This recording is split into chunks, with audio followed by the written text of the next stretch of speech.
আমরা আজকে চলে এসেছি সিলেট। তো আজকে আপনাদের সাথে সিলেট জার্নিটা শেয়ার করব। হ্যালো এভরিওয়ান, আসসালামু আলাইকুম। সবাই কেমন আছেন? আশা করি সবাই ভালো আছেন।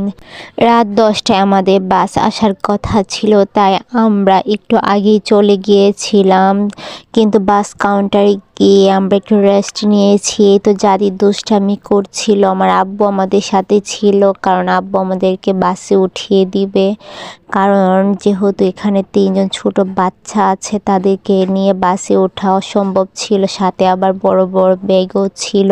এই তো আমাদের অপেক্ষার পর আমাদের বাসটা চলে আসে, তারপর আমরা বাসে উঠতে থাকি। আবার হচ্ছে গিয়ে রানিং বাসে ওঠাটা একটু বেশি কঠিনও ছিল। এই তো এখন আমরা আমাদের সিটে বসে পড়ি। মাহির, জাদিদ, ওর আম্মু, ওরা 2টা সিটে 3জন বসেছে, আর 2টা সিটে আমি, আম্মু, মাইরিন বসেছি। মাইরিনকে আমাদের মাঝখানে বসিয়ে রেখেছি। তারপরেই তো শীতের কুয়াশার মধ্য দিয়ে আমরা আশুগঞ্জ চলে এসেছি। আর এখানে বাস প্রায় 20 মিনিটের মতো বাসটা থেমেছিল, তাই আমরা সবাই বাসের যারা যাত্রী ছিলাম তারাও নেমেছিলাম। কিন্তু আমাদের অনেক ব্যাগ থাকার কারণে আম্মু নামতে পারেনি। আবার এদিক দিয়ে মাহির, জাদিদ ঘুমাচ্ছিল, তাই তারাও নামেনি।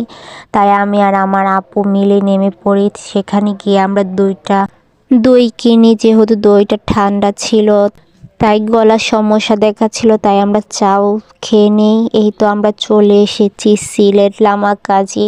তো সেখানে বাস আমাদেরকে নামিয়ে দেয়, আর এখানে আমার আঙ্কেল আর হচ্ছে আমার খালাতো ভাই দাঁড়িয়েছিল।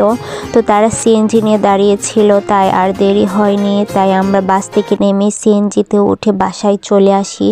যেহেতু আস্তে আস্তে আমাদের ফজর আজান দিয়ে দেয়, তাই আমরা চা বিস্কিট খেয়ে ঘুমিয়ে যাই। তারপর সকালে ঘুম থেকে উঠে আমি ছাদে উঠি। এখান থেকে আমি তো আমার আঙ্কেলের একটা স্কুল, মুন একাডেমি, আমার খালাতো বোনের নামে। আর এই স্কুলটা হচ্ছে প্লে থেকে 10ম শ্রেণী পর্যন্ত। তো এই তো আঙ্কেলের বাসার চারপাশের অবস্থা কিন্তু অনেক ভালো লেগে